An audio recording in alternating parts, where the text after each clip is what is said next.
Hello everyone, welcome back to this channel पढ़ाकू लोग. My name is CS Payal Popli and हम पढ़ रहे थे क्लास 12th का बिजनेस स्टडीज का NCERT बुक. इसमें हम 4 चैप्टर्स फिनिश कर चुके हैं. फिलहाल हमारा चल रहा है चैप्टर नंबर 5 जो कि है ऑर्गेनाइजिंग. किसी भी स्टूडेंट ने अगर अभी तक की वीडियोस नहीं देखी हैं तो प्लेलिस्ट का लिंक लिखा हुआ है डिस्क्रिप्शन बॉक्स में, जाके देख लीजिए. चलिए अब बात करते हैं कि आज की इस वीडियो में हम क्या पढ़ने वाले हैं. आज की इस वीडियो में हम पढ़ेंगे कि हम ऑर्गेनाइजिंग पढ़ते ही क्यों हैं, मतलब मैनेजमेंट में ये फंक्शन ऐड ही क्यों हुआ. सो बेसिकली हम पढ़ने वाले हैं इंपॉर्टेंस ऑफ ऑर्गेनाइजिंग. ऑर्गेनाइजिंग क्यों इंपॉर्टेंट है, ठीक है. इसमें काफी सारे पॉइंट्स हैं. हर एक पॉइंट को हम एग्जाम्पल की मदद से समझेंगे एज यूजुअल, ताकि आपके पास बहुत सारा कंटेंट हो लिखने के लिए. चलिए फिर शुरू करते हैं. इंपॉर्टेंस में फर्स्ट पॉइंट है बेनिफिट ऑफ स्पेशलाइजेशन, मतलब ऑर्गेनाइजिंग से स्पेशलाइजेशन आती है. वर्किंग रिलेशनशिप्स में क्लैरिटी आती है. रिसोर्सेज का ऑप्टिमम यूटिलाइजेशन होता है. चेंज को अडेप्ट कर पाते हैं. एडमिनिस्ट्रेशन बहुत ही इफेक्टिवली चलता है और लोगों की डेवलपमेंट भी होती है, ग्रोथ भी होती है और बिजनेस की भी ग्रोथ एंड एक्सपेंशन होती है. अब हम एक्सप्लेनेशन स्टार्ट करेंगे इस फर्स्ट पॉइंट से, that is benefits of specialisation. आपने कभी ये वाला गेम देखा है, गेम बोलते हैं या प्ले बोलते हैं, शो बोलते हैं, आई डोंट नो क्या. बस इसमें ये होता है कि एक इंसान रोप पे चल रहा होता है, मतलब रस्सी लगी होती है और एक इंसान बैलेंस मेंटेन करते हुए इसके ऊपर चल रहा होता है. What do you think first day ही इसका बैलेंस बन गया था? What do you think heels पहन के इतना बोझ सर पे उठा के ये एक ही दिन में तैयार हो गई थी इस रस्सी पे चलने के लिए? ऑब्वियसली नहीं. सबसे पहले तो रस्सी पे चलने के लिए एक ऐसी लड़की को ढूंढा होगा जिसका बैलेंस अच्छा होगा. फिर उसको बार बार बार बार बार बार रस्सी पे चलाया गया होगा ताकि उसका बैलेंस और ज्यादा और बढ़िया और तेज होता जाए. और फिर एक दिन ऐसा आया कि ये हील्स पहन के इतना बोझ सर पे उठा के अच्छे से कपड़े पहन के आसानी से बैलेंस बनाते हुए इस रोप पे चलने लगी. ये ऑर्गेनाइजिंग की वजह से ही हुआ. ऑर्गेनाइजिंग में प्रीवियस वीडियो में मैंने आपको बताया था कि हम क्या करते हैं, काम को आइडेंटिफाई करते हैं, देन डिवाइड करते हैं और जो इंसान उस काम को करने में प्रो होता है उसे वो काम असाइन कर देते हैं और बार बार उससे सेम काम करवाते रहते. तो उससे क्या होता है, वो एक्सपर्ट बनता है उस काम में, उसको स्पेशलाइजेशन आती है वो काम करने की. तो it says organising leads to systematic allocation of jobs amongst the workforce, मतलब वर्कफोर्स के बीच में जॉब्स का सिस्टमैटिक एलोकेशन होता है जिसकी वजह से वर्कलोड कम होता है, प्रोडक्टिविटी एनहेंस होती है. अब देखिए, इस लड़की को अगर 10 कामों में लगा के रखा होता या एक दिन एक काम करवा रहे होते, दूसरे दिन दूसरा काम करवा रहे होते, तीसरे दिन तीसरा काम करवा रहे होते, तो क्या ये इतनी परफेक्ट बनती रस्सी पे चलने के लिए? ऑब्वियसली नहीं. ये इतनी परफेक्ट इसीलिए बनी है क्योंकि इसको बार बार लगातार सेम काम करवाया गया है और पहले इसके अंदर ऐसा कुछ देखा गया होगा कि हाँ ये लड़की कर सकती है, इसके बस की बात है. तो रेपिटेटिव परफॉर्मेंस जब आप करते रहते हो तो उससे आपका एक्सपीरियंस गेन होता है और कहीं ना कहीं स्पेशलाइजेशन आती है. नेक्स्ट है क्लैरिटी इन वर्किंग रिलेशनशिप्स. मैंने आपको बताया था कि ऑर्गेनाइजिंग में हम बेसिकली सुपीरियर और सबऑर्डिनेट फिक्स करते हैं कि कौन सुपीरियर होगा, कौन किसका सबऑर्डिनेट होगा, कौन किसको इंस्ट्रक्शन देगा, कौन किसको रिपोर्ट करेगा, राइट.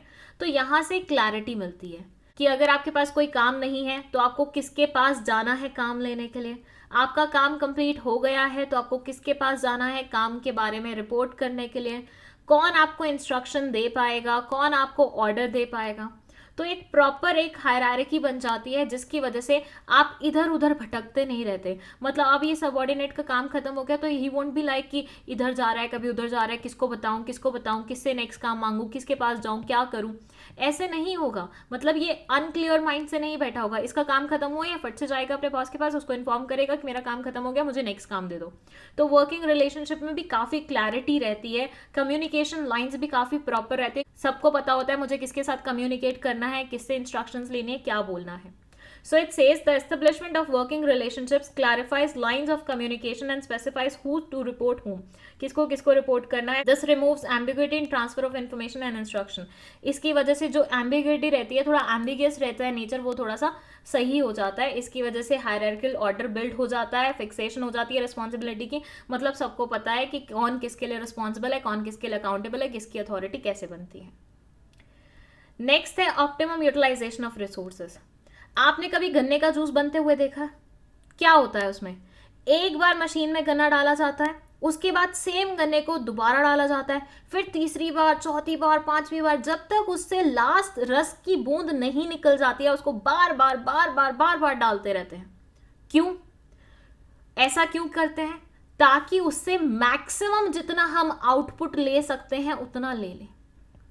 और ये कौन इंसान कर पाएगा? ये सिर्फ वही इंसान कर पाएगा जो कि गन्ने का जूस बनाने में एक्सपर्ट होगा। अगर मेरे या आप जैसे लोगों को गन्ने बनाने का जूस दे दिया गया हो तो हम क्या करेंगे, एक बार गन्ना इसमें डालेंगे, जितना जूस निकला निकला, उसके बाद उसे फेंक देंगे और दूसरे गन्ने के वो उठा लेंगे। यही करेंगे ना। क्यों? क्योंकि हम एक्सपर्ट नहीं हैं। तो एक इंसान जो काम करने में एक्सपर्ट होता है प्लस उसको रेपिटेटिव वे में आप वही काम करा रहे हो तो उसको एक्सपीरियंस उसका बढ़ता है, जिसकी वजह से वो वेस्टेज कम करता है, जिसकी वजह से रिसोर्सेज का फुल यूटिलाइजेशन होता है। मतलब रिसोर्सेज बहुत अच्छे तरीके से इस्तेमाल होते हैं, कम कॉस्ट में हम ज़्यादा आउटपुट डिराइव कर पाते हैं और एफिशिएंसी ला पाते हैं। So it says organizing leads to proper usage of material, financial and human resources. ये बोलते हैं कि हर एक चीज का, चाहे वो मटेरियल हो, चाहे वो फाइनेंशियल रिसोर्सेज हो मतलब पैसा हो, चाहे वो ह्यूमन रिसोर्सेज हो मतलब लोग हों जो आपके यहाँ पे काम कर रहे हो, हर एक चीज का बिल्कुल निचोड़ निकाल के उसको इस्तेमाल किया जाता है और इससे ओवरलैपिंग भी नहीं होती काम की और रिसोर्सेज का बेस्ट यूटिलाइजेशन भी होता है। अडेप्टेशन टू चेंज में क्या बोलते हैं? देखो, ऐसे इमेजिन करो एक घर है, ठीक है। इस घर में हर एक चीज़ बहुत ही सिस्टमैटिक तरीके से करी हुई है, हर एक चीज़ बहुत ही ऑर्गेनाइज्ड वे से की हुई है, लोग भी बहुत ऑर्गेनाइज्ड वे से रहते हैं और रिसोर्सेज भी बहुत ऑर्गेनाइज्ड वे से रखे हुए हैं। अब यहाँ पे अगर हम कोई नया इंसान ला देते हैं या इस घर में कोई बहुत बड़ा चेंज कर देते हैं तो क्या यहाँ के लोगों को उस चेंज को फेस करना मुश्किल होगा? बिल्कुल भी नहीं, क्योंकि उनकी लाइफ में ऑलरेडी बहुत सारी चीज़ें सिस्टमैटिक तरीके से चल रही थी, तो कोई भी नया चेंज उसके लिए बहुत बड़ी चीज़ नहीं माना जाएगा।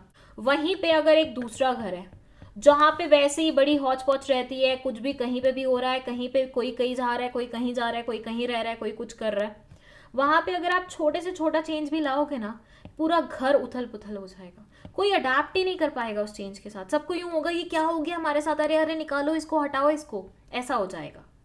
तो जो चीज़ें पहले से सिस्टमैटिक नहीं है वहाँ पे हल्का फुल्का चेंज भी आता है तो वो ढह जाती हैं। बट जो चीज़ें स्टेबल हैं, जो चीज़ें अच्छे से पहले से ऑर्गेनाइज्ड वे में रखी हुई हैं, अगर वहाँ पे आप चेंज लाते हो तो वो बहुत बड़ी बात नहीं कंसिडर की जाती, उस चेंज को आराम से अकोमोडेट कर लिया जाता है। तो ये बोलते हैं the process of organising allows a business enterprise to accommodate changes in business environment. तो बिजनेस एनवायरनमेंट में कोई भी बड़ा चेंज इनके लिए बहुत बड़ी चीज़ नहीं होता, वो उसे आसानी से अडेप्ट कर लेते हैं। नेक्स्ट है इफेक्टिव एडमिनिस्ट्रेशन। अब भाई देखो, अगर मुझे किसी ने हायर किया है, ठीक है, लेकिन मुझे ये नहीं बताया गया कि मुझे इंस्ट्रक्शन कहाँ से मिलेंगे, मुझे कमांड्स कहाँ से मिलेंगे, मुझे ऑर्डर्स कहाँ से मिलेंगे और मुझे रिपोर्टिंग कहाँ करनी है, तो मैं क्या करूँगी, कभी इससे बात कर रही हूँ, कभी उससे बात कर रही हूँ, कभी इसका काम कर रही हूँ, कभी उसका काम कर रही हूँ। बिल्कुल ऐसी हालत हो जाएगी मेरी। कभी कोई अपना काम देके जा रहा है, कभी कोई, कभी कोई, कभी कोई, कभी कोई, कभी कोई। कभी इंटर्नशिप की है तुम लोगों ने?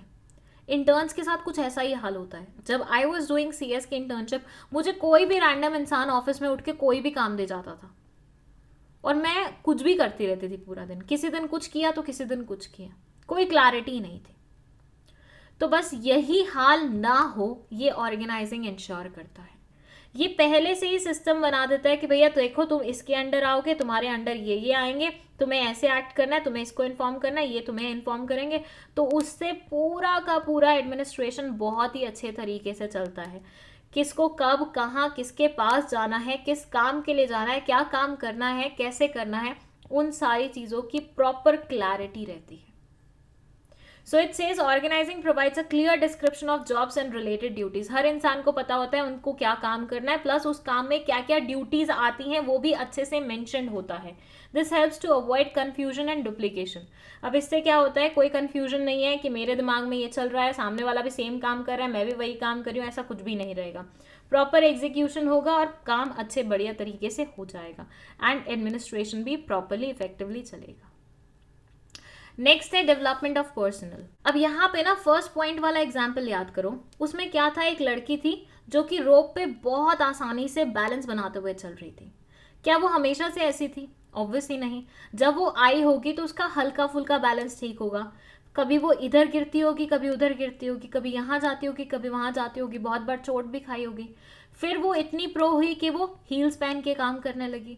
फिर वो और प्रो हुई तो उसने सर पे बोझ रखना शुरू कर दिया। फिर वो और प्रो हुई तो उसने और ज़्यादा चीज़ें सर पे रख के हील्स पहन के काम करना शुरू कर दिया, और आज की डेट में वो परफेक्टली इस रोप पे चल रही है। ये सारी चीज़ एक दिन में तो नहीं हुई। और अल्टीमेटली देखा जाए तो ये पूरी प्रोसेस में किसका भला हुआ? इस बंदी का भला हुआ ना। चलो ठीक है, मैं मानती हूँ उस ऑर्गेनाइजेशन का भी भला हुआ जिसने इसको हायर किया हुआ था, वो भी अच्छा पैसा कमा पाई इसकी वजह से, लेकिन इस बंदी का भी तो भला हुआ। आज ये मतलब इस स्टेज से जहां पे ये बैलेंस भी नहीं मेंटेन कर पा रही थी ढंग से, उस स्टेज पे पहुंच गई है जहां पे ये बैलेंस भी मेंटेन कर रही है और बहुत इफेक्टिवली मेंटेन कर रही है। तो ऑर्गेनाइजिंग से जब हम एक इंसान को बार बार सेम नेचर का काम करवाते हैं, रेपिटेटिव नेचर का काम कराते हैं, उसको बार बार सेम काम करने का मौका देते हैं, तो उसकी खुद की भी डेवलपमेंट होती है, वो खुद भी उस काम को करने में प्रो बनता है। जैसे तुमने वो मूवी देखी है चांदनी चौक टू चाइना, उसमें अक्षय कुमार इतनी फट फट फट फट फट फट सारी वेजिटेबल्स काट लेता है। क्या वो हमेशा से ऐसे था? नहीं, पहले तो वो बहुत ही लल्ला सा इंसान था, पहले तो उससे कुछ कटता ही नहीं था, लेकिन ओवर द इयर्स उसने वो काम बार बार बार बार बार बार बार बार किया तो वो प्रो बन गया। अब वो बहुत ईजिली सब्जियां काट पाता है, फटाफट काट पाता है। तो लोगों की भी कहीं ना कहीं डेवलपमेंट होती है ऑर्गेनाइजिंग की वजह से, क्योंकि यहाँ पे आपको पहले तो वही काम दिया जाता है जिसमें आपका इंटरेस्ट लाई करता है, उस काम को करने में सक्षम होते हैं, प्लस आपसे वो काम रेपिटेटिव वे में करवाया जाता है, बार बार करवाया जाता है। तो बार बार काम करके आप कहीं ना कहीं उस काम में बहुत ही बढ़िया होते ही हैं। जैसे मैं एक बार बिजनेस स्टडीज पढ़ा रही हूँ तो मैं थोड़ी सी अच्छी होंगी, लेकिन मैं 2 बार पढ़ाऊंगी, मेरा पढ़ाने का तरीका बेटर होगा। मैं 4 बार पढ़ाऊंगी, मेरा पढ़ाने का तरीका और बेटर होगा। जितनी बार मैं पढ़ाती जाऊंगी पढ़ाने का तरीका एज वेल एज नॉलेज दोनों ही मेरी बढ़िया होती जाएंगी। नेक्स्ट है एक्सपेंशन एंड ग्रोथ। जब ऑर्गेनाइजेशन में सब बढ़िया तरीके से चल रहा है, सब सिस्टमैटिक तरीके से चल रहा है, सब ऑर्गेनाइज्ड वे में चल रहा है, अच्छा इफेक्टिव एडमिनिस्ट्रेशन भी है, लोगों की ग्रोथ भी हो रही है, तो अल्टीमेटली बिजनेस ग्रो नहीं करेगा क्या? बिल्कुल करेगा। तो बिजनेस को भी अच्छा मौका मिल जाएगा ग्रो करने का। अब ये होगा कैसे? देखो, जब इंसान तुम्हारे यहाँ पे जो काम कर रहे हैं वो एफिशिएंटली काम करना शुरू कर देंगे, बिना वेस्टेज के काम करना शुरू कर देंगे, तो ऑर्गेनाइजेशन में एफिशिएंसी आएगी, कम कॉस्ट में आप ज्यादा आउटपुट डिराइव कर पाओगे, इससे प्रॉफिट बढ़ेगा। प्रॉफिट बढ़ेगा तो उस प्रॉफिट को तुम आगे एक और क्या करते रहोगे? इन्वेस्ट करते रहोगे बार बार बिजनेस में बार बार इन्वेस्ट करोगे, तुम्हारा बिजनेस यहाँ से यहाँ होगा, यहाँ से यहाँ होगा, यहाँ से यहाँ होगा, यहाँ से यहाँ होगा, और फिर बहुत बड़ा बन जाएगा।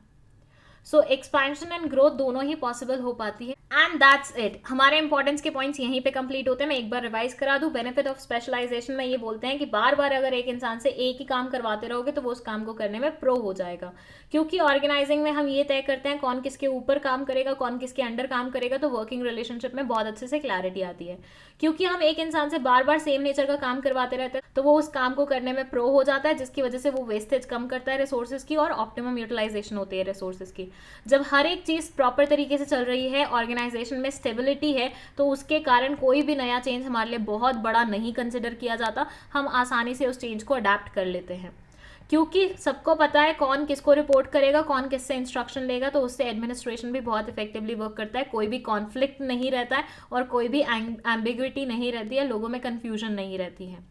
एक इंसान से बार बार सेम नेचर का काम कराते रहोगे तो वो इंसान उस काम को करने में प्रो हो जाएगा, जिसकी वजह से उसकी खुद की भी डेवलपमेंट होगी।